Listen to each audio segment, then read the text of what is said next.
What is up, Fabrication Nation? So, I'm still alive.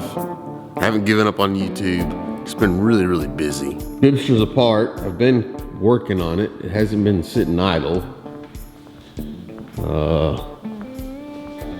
So, lots of wiring going on, making harnesses, just mundane wiring stuff. Full video. I'll make a full video on it, but not there yet. I've also had some other stuff going on in the shop as well, including things not going on in the shop. I've been sick. I've had the most sickness that I've had in a long time over the last 3 or 4 weeks. Seems like as soon as I kind of get over something, I get something else. So I'm just kind of trying to shake out that stuff as well. And then, as some of you guys are aware, I bought a commercial space a while back. I've been kind of hustling, trying to get that thing ready to be leased. And so it's finally done. And that's taken up a lot of my time as well. But today, I'm not playing with this thing, which we do need to. We're gonna check this out. So if you are into fabrication, weld, cut metal, anything, I'm almost 100% sure you've heard of Evolution, the Evolution power tools, or the Evolution chop saw. These are pretty widely known. And I've used a version of this. I don't know if it was the Evolution brand, but years ago, and I mean years ago, probably, well, hell, I think I was building that thing at the time, so it had to be, gosh, I don't even know how long it's been. A buddy of mine had one of the first, what I would consider cold cut chop saw style setups. Basically used like a toothed blade, and it didn't need water, and it would cut through steel, and it was kind of made to do that. That's exactly what this thing's designed to do. So basically it's a chop saw. You know, it's got the adjustable vise, 0 to 45 degrees.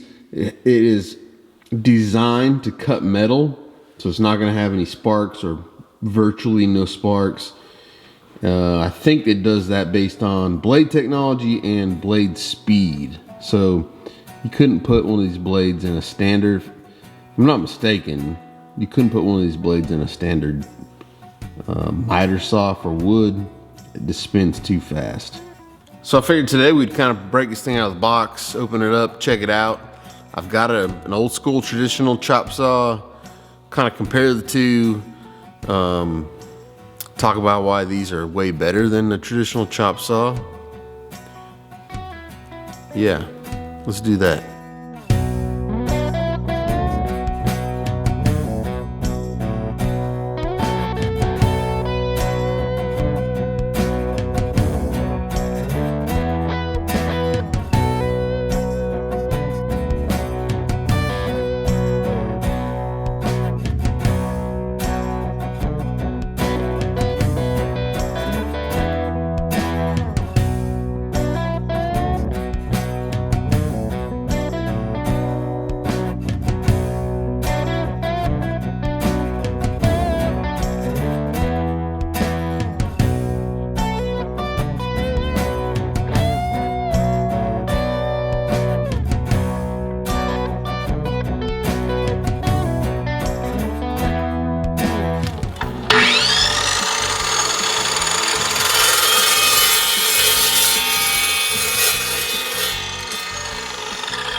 All right, so let's compare these two. You got traditional chop saw, and you've got the Evo. Let's compare the two. I guess what I'm gonna start off with is I'm gonna show you a lot of the features that the Evolution chop saw has that are specific to that design. So my particular unit, I paired it with the universal chop saw stand.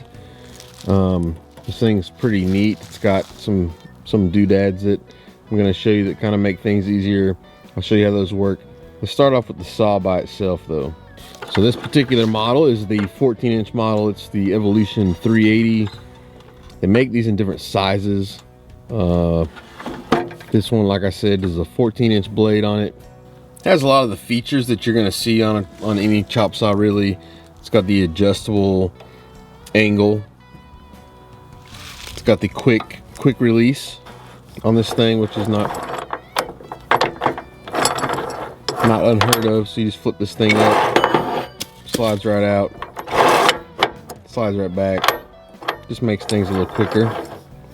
One of the things that I thought was cool is it comes with this little slide piece. So it's got some, let's see if you can see it. It's got some angle on it. And this is just for holding tubing. And it just slides right over the jaws of this piece.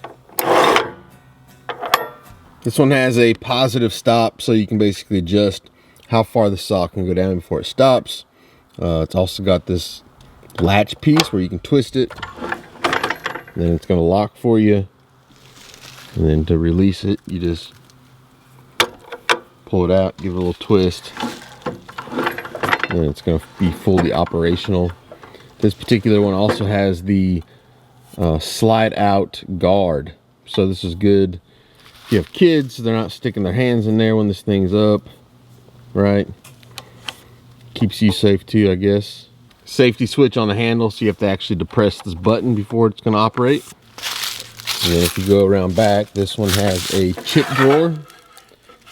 So not all your chips are going to go in there, but it's going to catch a good many of them. Up top, you got a blade lock. So you just press this button. This is basically when you're kind of tightening the blade in there.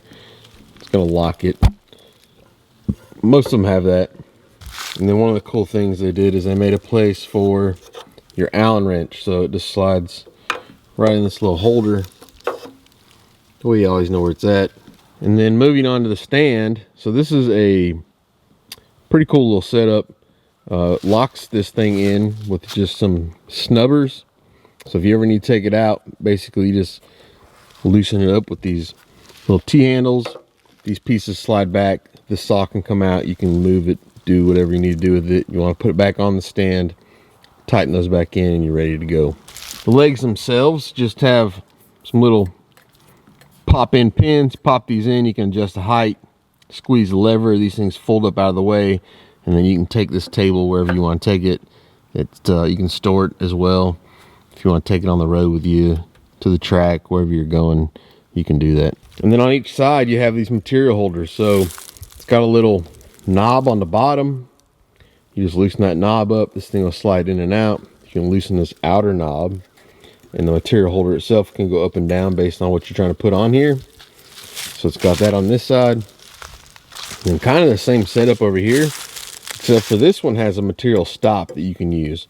So if you want to cut the same length of material over and over again, this is going to give you a much more accurate, quicker way to do that. Slide the material in, it's going to stop the material. You cut it, put that piece off, slide the material in again, and it's just going to allow you to part off that material at the same length every time. First impressions on this thing, just kind of working with it. Very robust, very well made. Seems to be good materials. You know, it's just not cheap. It just feels really, really good. Now this is what I consider a traditional chop saw, where it's more of an abrasive wheel. This is also a 14-inch unit when the blade is brand new. And that's one of the pluses I feel like with this style setup versus this style is the more you cut with this, the less cut depth you're going to have as this abrasive wheel kind of wears down. It's not the case with that one. This one over here, you're going to have the same cut depth until that blade is gone. And then you replace it, you don't lose any of your cut depth. That's also going to factor in to the amount of cleanup that you have. So on the Evolution setup, the only cleanup you have is the actual chips that it's cutting away from the material. Whereas on the Abrasive setup, you have to clean up basically the chips, more of the dust that comes off the metal and the dust that comes off the abrasive wheel. So you have basically twice as much cleanup, twice as much grit and dust flying around in your shop. So that's a big plus as well. You can see right there just how disgusting that dust can be. All right, let's talk about a couple things that make the Evolution saw better than the traditional chop saw, other than the dust factor, I guess. If you ever used a traditional abrasive wheel style chop saw, you know that the blade wants to defect some. So you're not gonna have a true 90-degree cut. It's not a nice clean cut. So that's one big thing that I've fought with in the past, especially when doing tubing, you're doing headers, some kind of turbo setup, you're trying to cut tubing. Really, you need that stuff to be nice and square, so when you go to butt it up and fit it, everything matches so you can weld it. It makes things easy to weld. You're not gonna have that with an abrasive saw. The thing kind of wants to move and do its own thing, and it makes things twice as hard. You have to cut it, then you have to clean it up. Versus on the Evolution, when you cut it, it should be nice and square. Along with that, you also have the heat factor. So on the Evolution saw, there's little to no heat in the metal after you cut it. So you basically cut it, even if it's a little chip, when that thing comes off, you can pick it up with your hand, throw it in the parts bin, throw it in your scrap bin. It's not gonna be hot, got no distortion. On the abrasive saws, on the other hand, you're gonna have a lot of heat, a lot of distortion, and good luck trying to pick one of them pieces up after you cut it off. Now, I'm sure you guys know the advantages of the Evolution, what I call a cold style cut saw. One of the disadvantages would be the cost, though. So you can get one of these abrasive cutoff saws pretty cheap. The Evolution is going to be a little more expensive. The blades themselves are going to be a little more expensive than, say, a traditional chop saw when you're comparing blade for blade. Now, when you start comparing how many abrasive blades it takes to cut the same amount of metal as one Evolution style blade, then it can get, it may be more justifiable. So right here on the side, it says 20 abrasive blades compared to one Evolution chop saw. So I don't know how the dollars factor out, but in that case, it may be cheaper to go this route. So I think I've covered just about everything. Now, I will tell you, I feel like there's still a place for an abrasive chop saw in your arsenal, in several ways. One is if you're cutting some material that maybe the Evolution chop saw can't handle. Your stainlesses, some of that stuff will dull those blades pretty quick. And in that case, instead of buying a bunch of those Evolution blades, you might want to just use an abrasive chop saw to kind of chop that stuff off, and then just go through the trouble that it takes to clean those up once you're done. Or if you're just like hacking on some stuff that you don't really need it to be very precise, and you don't want to use up your nice blade, then an abrasive chop saw may be the way you want to go. All right, so let's throw some metal in this thing and cut some pieces. Kind of get a feel for what you're going to get when you use one of these bad boys versus one of those things. All right, let's start off with some mild steel. So this is just some mild steel tubing. Got the tubing adapter in there. Kind of holds that thing in place.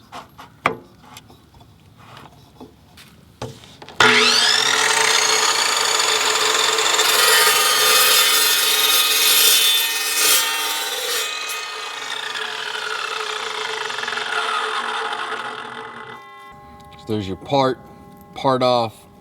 There's your cut on the tubing itself. Nice and square, nice and clean. Very little, well, it's not gonna be slag, very little burrs. Clean that up, you're ready to go.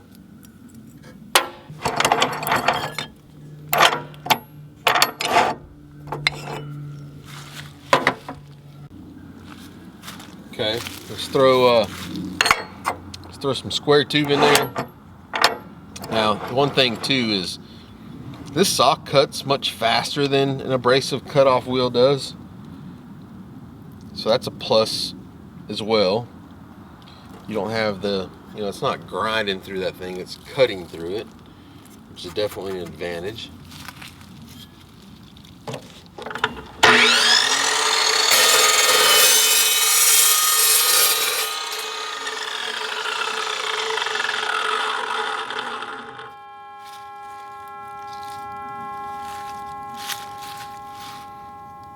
So you can see that cut's nice and square.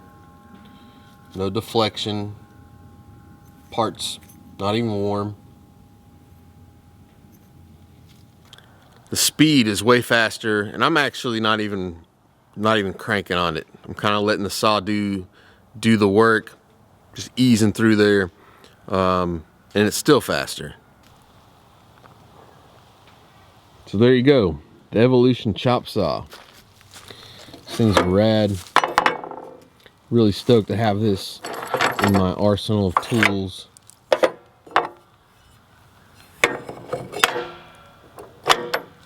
It's gonna make things really nice. All right, so there you go, my little review of the Evolution chop saw. I'll drop you some links in the description. You guys can go check this thing out yourself. You know, if you want to kind of check out the specs on it, see what they have to offer on the different styles. And yeah, thanks to Evolution for sending this thing out. You'll see this a lot more on the channel for sure. If you have any questions, be sure to let me know, or comments if I didn't mention something. There you go, Evolution chop saw.